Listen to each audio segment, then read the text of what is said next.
Hi everyone, welcome to this newest video, and we're going to be talking about Kyrgyzstan. That's right, Kyrgyzstan, not a country you hear a lot about generally, but I just went there on vacation for 1.5 weeks, and it was a very interesting trip. I really enjoyed it, and as I was traveling around, I was doing a lot of research about it because I really didn't know too much about Kyrgyzstan.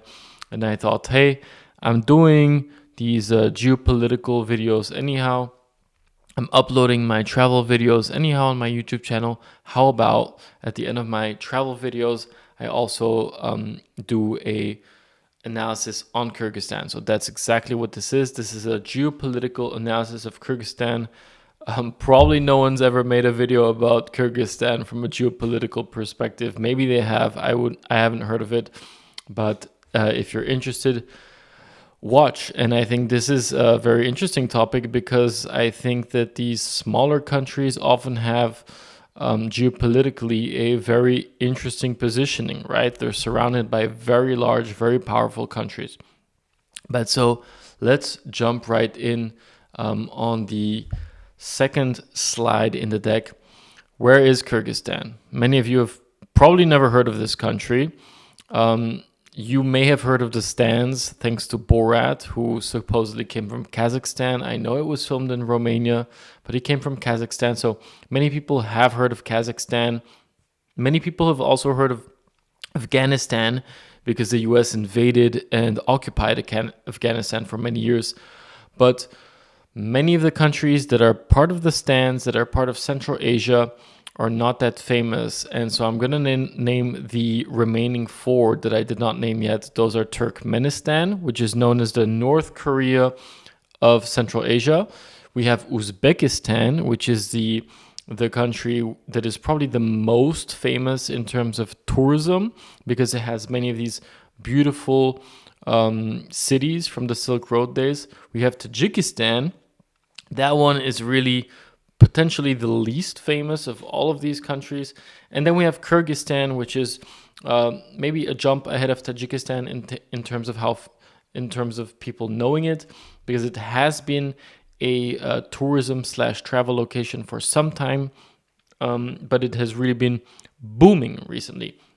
But so, what is Central Asia famous for? To be honest, the first thing that pops into my head when I think about Central Asia is the Silk Road, right? Before the discovery of the Americas, before sea trade became such a big thing, most of the trade between Europe, the Middle East, and then China in the East had to go through Central Asia. And that was called the Silk Road. And it really put this entire region on the map as a center of civilization. That's why Uzbekistan is so famous, by the way, because of those Silk Road cities that attracted enormous wealth. And Kyrgyzstan was part of that Silk Road, right? So these trade caravans would go straight through Kyrgyzstan. What else is Central Asia famous for? The USSR, right? The USSR had a huge impact. Most of Central Asia was part of the USSR, excluding Afghanistan, although even that was also invaded by the USSR for several years. What else pops into my head? Nomad tribes. Kyrgyzstan, Kazakhstan, these stand countries were nomadic before the USSR settled them down. Not all of the stands are nomadic. As I said, Uzbekistan has many of these large, big cities, but I believe even the Uzbeks themselves used to be a nomadic tribe. And then the Turkmenistan, the Turkic people were obviously also nomad, etc. We have huge civilizations, natural resources, and massive diversity, right? So we're talking about a place where we have all these different cultures mixing. We have the Persian culture going up into Afghanistan and Tajikistan. We have the Turkic culture, which is Turkmenistan, Uzbekistan, Kyrgyzstan. I think also maybe even Kazakhstan, right? So there's a lot of variety there. So moving on to the next slide, what has been putting Central Asia back on the map? As I said, the first thing you think about is the Silk Road. The Silk Road basically became defunct after the discovery of the Americas, but also after sea trade across the Suez Canal / around Africa became such a big thing. So this region really became forgotten. It became forgotten on the world stage, but it's back on the stage, or it's relatively coming on the stage a lot more again. And why is that? And looking at this map, I think it's explained quite well, right? So these are very resource-rich countries, first of all. Maybe not Kyrgyzstan itself, although it does have many resources. But if you look at Kazakhstan, Turkmenistan, etc., these are very resource-rich countries. And both China as well as the EU are resource poor, in particular energy poor, right? And with the blocking off of Russia, Iran, Afghanistan has been a non-route for so long. The only way to get from east to west through the land corridor, I'm specifying the land corridor, is through the stands. You go from China through the stands, you cross the Caspian Sea, and then you go through the South Caucasus, which is also an area where there's wars now and then, through Azerbaijan, which is also very resource rich, and then you enter Turkey, the Black Sea, and you hit the EU, right? And vice versa. So from the EU, you also have to take the opposite path, right? And so you see a lot of announcements by both China, even the EU now just announced that they're going to do a big spending package into Central Asia.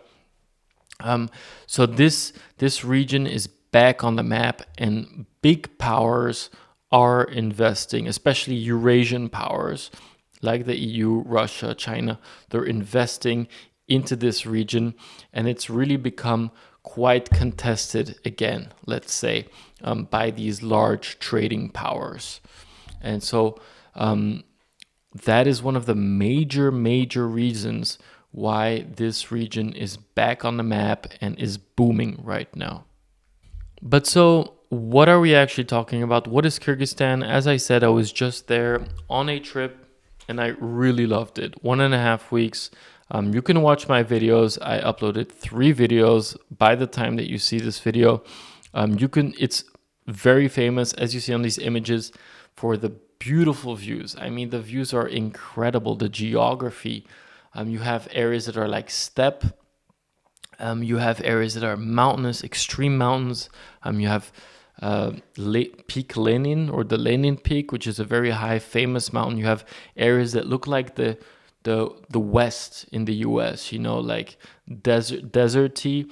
And then you have areas that are so green. You have these crazy rivers with green, and then you're in the desert. And then you have the nomadic people living in yurts. You can stay in yurts. The people are so different from the rest of Asia and from Europe. I've never been to Central Asia before, but it was very interesting looking at the people, listening to Kyrgyz or Kyrgyz, I'm mispronouncing that probably, but that's what it sounded like to me. The people are friendly, but not too friendly, not like in Southeast Asia that everyone is accosting you, They got some of this European vibes and Asian vibes. It's really the place where cultures meet, right? And they basically took what they liked from each different culture, or certain things were maybe forced upon them by some cultures.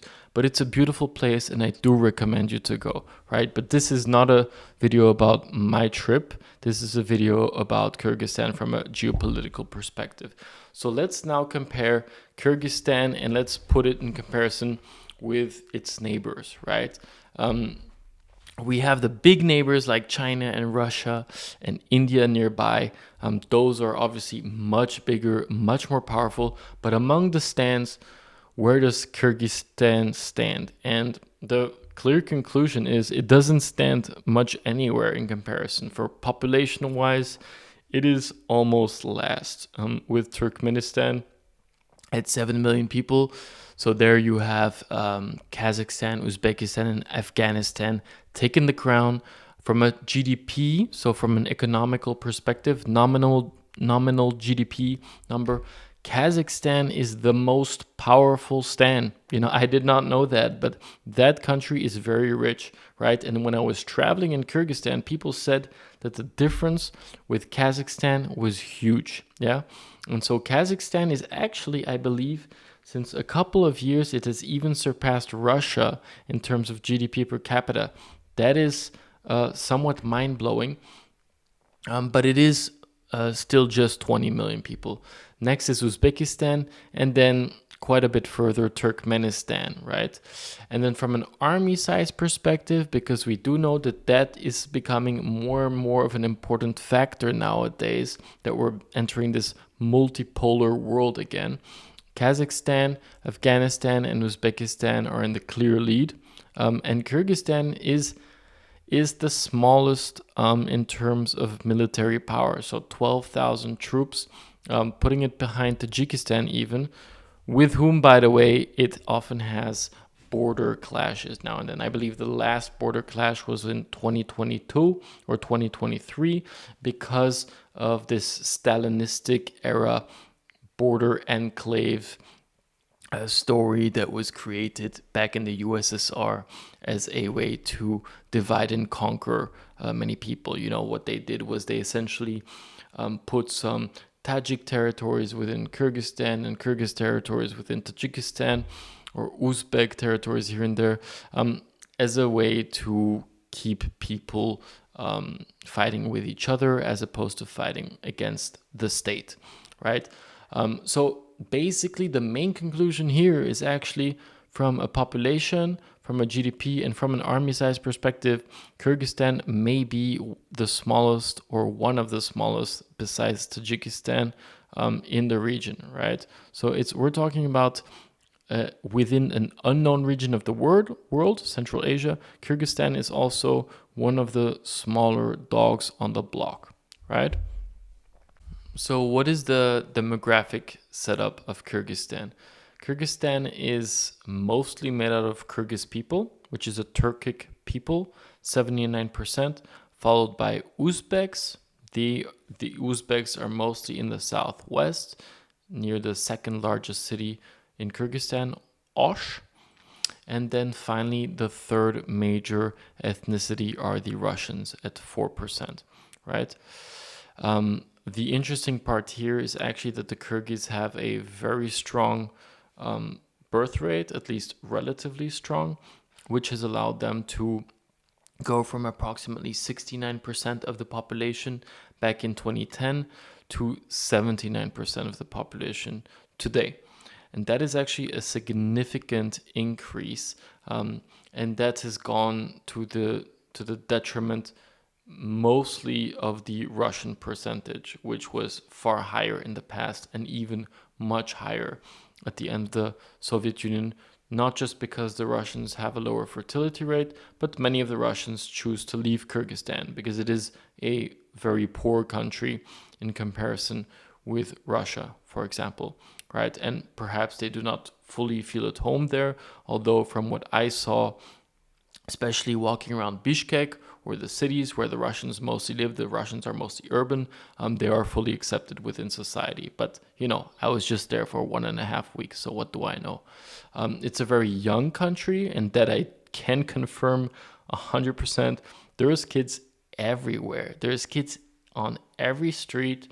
33% officially, according to statistics, is very young, our youth. So this country is going to demographically keep exploding, at least the Kyrgyz side. And so we're talking about a Muslim country with a 92% of the people being Sunni, and then the rest being mostly Christian, but also some Shia and some other.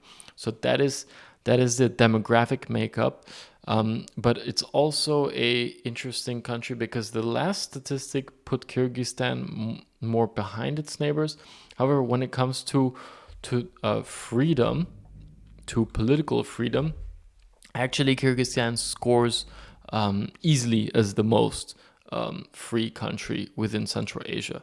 And this is true because when I've been there, they also proudly say that they're the only country in the area that has had so many presidents. They've had multiple revolutions overthrowing their government. And so it is probably for a post-Soviet, for a Stan country, by far much more democratic. Maybe in a large part because it doesn't suffer from massive Dutch disease. So there's no massive gas or oil supplies, which enrich the government and allows it to massively oppress the local people. It does have a lot of corruption, like every ex-USSR country, but when it comes to that specific category, Kyrgyzstan is actually doing relatively better than its neighbors, and the people seem to be quite proud about that. So that's something that I did hear from multiple Kyrgyz people, that, hey, look, we may be a bit poor, but at least we get to choose who governs us. And when you look at neighbors, I mean, I believe most of the neighbors have had the same president. I think Kazakhstan has only had 2 different presidents since independence. And Turkmenistan, I'm not sure, but I believe that might be a dynasty thing going on. So yeah, that's one other aspect to bear in mind about Kyrgyzstan. So I've said that the economy has been booming in Central Asia, and it has. And so when we look at the Kyrgyz economy, it has been booming. In particular, you can see that there was it has been booming recently. Sorry, it has been booming recently because overall, if you look at this graph, it's really not that impressive, right? And this is in terms of nominal US dollars.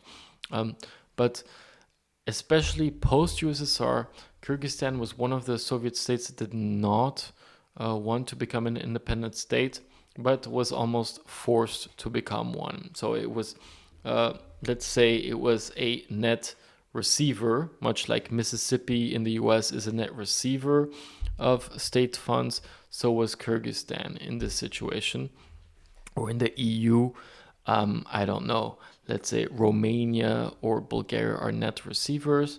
In this case, Kyrgyzstan was a net receiver within the USSR. So they were quite unhappy. They were highly dependent on the rest of the USSR market, which it was suddenly locked out of after the fall of the USSR. So they had a very long, very painful post-USSR stagnation. But then we see a short, good boom until the 2008 economical crisis. So that was a good boom going on there. And then we again see a very long post 2008 crisis stagnation. And then we even get that COVID crisis going on as well, right? And I'm looking at the GDP per capita. It's only after COVID and as of 2022 that we see a second really large boom, which is going on right now, right? And so that's something that I saw on site as well. So if you look at the next slide, for example, this is something I could see on the road everywhere. China's Belt and Road Initiative in Kyrgyzstan is alive and kicking. Yeah. So China has even become the largest foreign direct investor into Kyrgyzstan. This used to be classical, let's say, Russian dominated territory as an ex-USSR state. But by 2025, that has changed. China is now the most important investor and trading partner. We're going to look at the data on that a bit later, more in detail. But I did some research on what are the major Belt and Road initiatives in Kyrgyzstan. So number one is the Barskun-Bedel highway. So this is a highway that's basically a north-south highway from China to the lake Izikul, which is a major lake. I'm going to jump to number 6 now because that's relevant to number 1.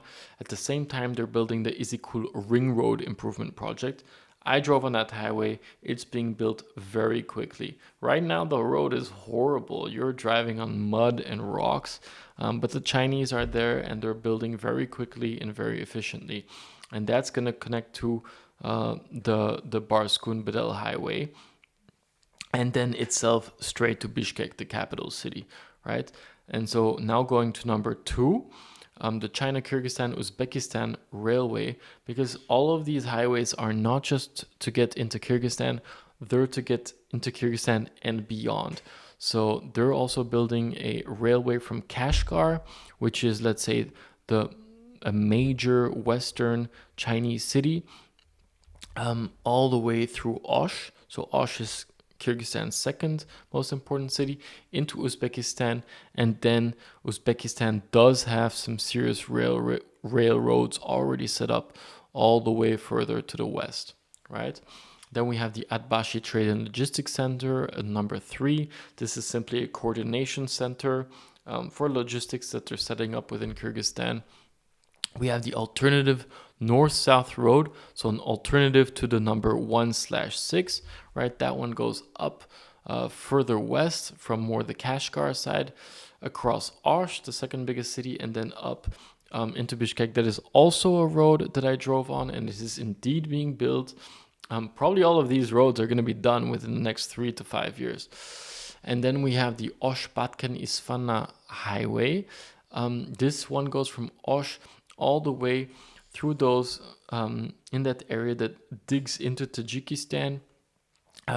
For me, this is maybe the one that sounds like it's not really that profitable for either China or Kyrgyzstan. I think it's more of a deal that they must have signed for Kyrgyzstan to be better able to reach its far-flung territories over there that are, I presume, very hard to reach. You know, having driven there myself in Kyrgyzstan, many of the roads are in bad conditions.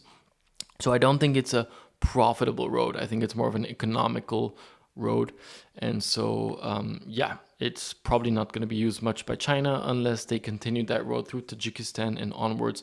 But given the relationship between Kyrgyzstan and Tajikistan, I don't know by when that happens.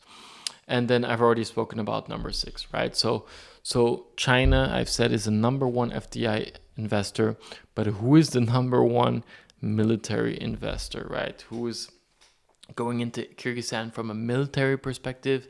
And so I looked at who has the most foreign military bases, and that is Russia, which is dominant in the region, as expected for a former USSR country. Russia has the Kant Air Base, which is very near to Bishkek, with 1,000 to 1.2 thousand people in that air base. Then they have a Russian naval base. You heard that right, a naval base on the eastern side of Izikul. This base is actually, or was, or is being used still till this day to test torpedoes, and underwater missile type stuff, and it was used for that during the USSR time. It is still used for that. It's more like a scientific testing military base, and apparently India has now, since 5 or 10 years, also signed up to be able to also use this Russian naval base on the Izikul Lake to test its own torpedoes. Then we have the Manas Transit Center, which was a US military base, which was actually at the current airport. That one closed in 2014, right? So that one's closed. It no longer exists. So the US is pulled out of Kyrgyzstan.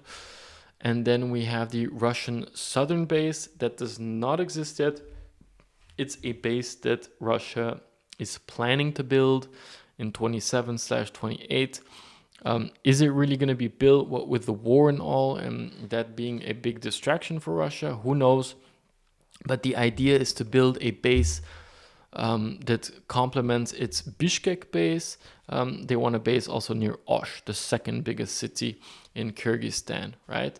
And so here, where the Chinese are rather investing more economically and building massive infrastructure to be able to bring trade through Kyrgyzstan and onwards, but also to be able to extract the resources they need from Kyrgyzstan, or to export their products to Kyrgyzstan, which is also happening a lot. The Russians are rather focusing on the military side of things and maintaining more of the military influence within Kyrgyzstan, but also the region. So I promised I would look more at the trade partners and the FDI within Kyrgyzstan. And I think that this builds a good understanding of what's going on in the region and who are Kyrgyzstan's best friends. So on the one side, we have on the top here the import partners. And as I said, China is now the dominant partner here. They have 45% of the import. So Kyrgyzstan is importing a ton of products from China, a ton of products at more than $5.5 billion worth, and that has grown 506% since 2010. So that shows you that China has, in a long way, come into Kyrgyzstan and surpassed Russia by far. Russia, in the same time period, grew only 54%, which is still good growth, but by far not matching China. And so Russia is the second largest trading partner at 19%. So still a very, very serious share of the Kyrgyz imports, but China is now more than double of the imports into Kyrgyzstan. Then we have Kazakhstan, Uzbekistan, which grew a lot by 169%. South Korea also grew a lot, 260%. Turkey grew a lot, 178%. By the way, Turkey is very interested in this region because it is considered a Turkic country, just like Turkey. And so Turkey, what I saw is, and we can say the Chinese are investing in infrastructure and trade, the Russians in military, while the Turks are investing in ideology and more theological ideology.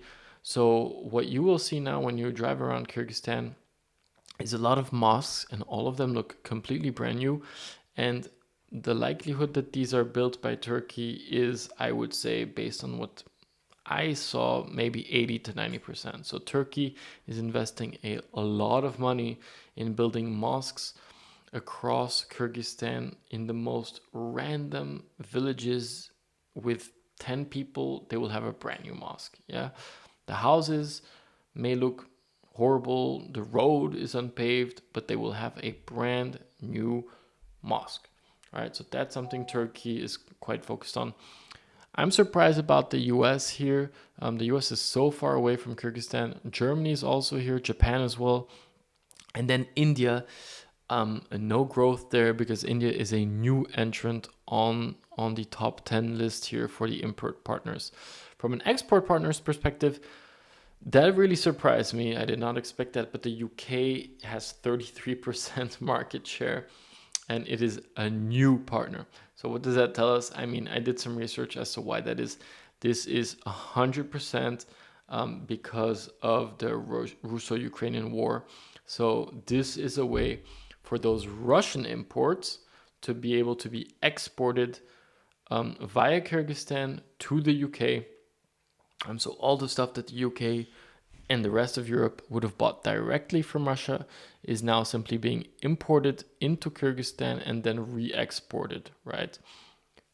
And that's $1.2 billion worth of goods going to the UK that were not being exported to the UK at all before, because the UK is a new top 10 and it is the number one by now. Yeah. Then we have Russia, that has grown a lot, 275% at 26% market share, a large market share. Kazakhstan, Uzbekistan, both of them have grown more than triple digits. Hong Kong, so you could say that's also China, and China, also China, but really not that much. So if you would add Hong Kong and China together, that's 7%, compared to the imports from China. Kyrgyzstan is not exporting anything to China. And by the way, all of these exports from Kyrgyzstan are mostly textiles, right? They have a lot of textiles because they produce a lot of wool and that kind of stuff. Lots of natural resources, for example. They have mines everywhere. So coal and other metals. But one of the most important metals that they're exporting is actually apparently gold. Yeah, so they're a huge gold exporter, at least for Kyrgyzstan size. Gold is a huge export product. So Kyrgyzstan sells mostly raw materials, and whereas they're importing a lot of high-end materials like uh, manufacturing tools, medicines, pharmaceuticals, so high-value products they're importing from China and from other countries, and they're exporting low-value products like raw materials. That's hopefully something that they manage to change in the future. And then we have the UAE, declined massively by minus 63%. Germany, and also grew a ton, likely again due to the Russo-Ukrainian war. Turkey, and then we have one new contender on that list, which is South Korea, right? And then when we move on to the next slide to the Kyrgyz top foreign direct investors, I already teased it, but China has knocked Russia off the top spot there, but they're still very similar. So China at 200 million USD, Russia not far behind with 198 million. So both approximately the same size from an FDI perspective. You can see what sectors they're investing in: mining, manufacturing, and infrastructure, right? So you see the Chinese are investing on infrastructure and resource extraction, industrial projects. The Russians are also investing in manufacturing, trade, financial services, and so they're a key investor due to historical ties and regional cooperation. After that, I teased it as well, Turkey with 10% market share, right? And then we have some strange names in this list like Luxembourg and the Netherlands. So this is again tied with the Russo-Ukrainian war. A lot of countries are doing some interesting stuff, because in these countries you can have holding structures. So these might be European countries or Russian countries or Arab countries that are, for whatever reason, setting up a Luxembourgian or Dutch holding company in order to invest into Kyrgyzstan. And it sounds a bit shady. I don't know if it exactly is, but obviously it's not Luxembourg or the Netherlands that is investing that money into Kyrgyzstan. It must be some other country investing via Luxembourg and via the Netherlands through these holding structures that you can set up in these countries, investing into Kyrgyzstan for whatever reason. Who knows? Who knows what those reasons may be? And so, what are my key takeaways? I'm very happy that Kyrgyzstan has been booming. It's been booming now 22, 23, 24, 25, potentially many years ahead of it. And it's back on the map. So from a tourism perspective, it's back on the map, but also from a great power play perspective, Kyrgyzstan is successfully managing to play these powers against each other in order to attract more investment and in order to develop its country, finally creating large asphalted highways and connecting the whole country. But so this boom is driven by several factors, right? The first of which, and probably the one which has the largest impact, is the Russo-Ukrainian war. So Kyrgyzstan is acting as a re-export and re-import hub for the countries that have sanctioned Russia. Well, Kyrgyzstan is acting as a hub for re-exporting those products that are blocked through sanctions now. On top of that, we just generally have an investment boom into Kyrgyzstan. That's mostly driven by the Chinese, but also by the Turks, for example. We have very strong demographic factors here in Kyrgyzstan. The country is growing quite seriously. I mentioned that gold is a huge product in Kyrgyzstan. Well, apparently a third of the government budget is tied to gold right now. And we know that gold right now, on September the 3rd, 2025, gold is hitting all-time highs pretty much every single month due to global geopolitical uncertainty. While Kyrgyzstan mines a lot of gold, it's winning on that, right? And then finally, I wrote tourism is booming. Tourism is indeed booming in Kyrgyzstan right now. So it's relatively booming. If we're comparing Kyrgyzstan with Italy, obviously it's not the same. But for Kyrgyzstan, it is booming. I saw that too. It's insane. There's tons of people going to Kyrgyzstan. But the key question is not, is it booming right now? The key question is, will it keep booming, right? And this depends on several factors. And I think the answer is pretty obvious, but the key question is if it will keep booming is dependent really on smart decisions, right?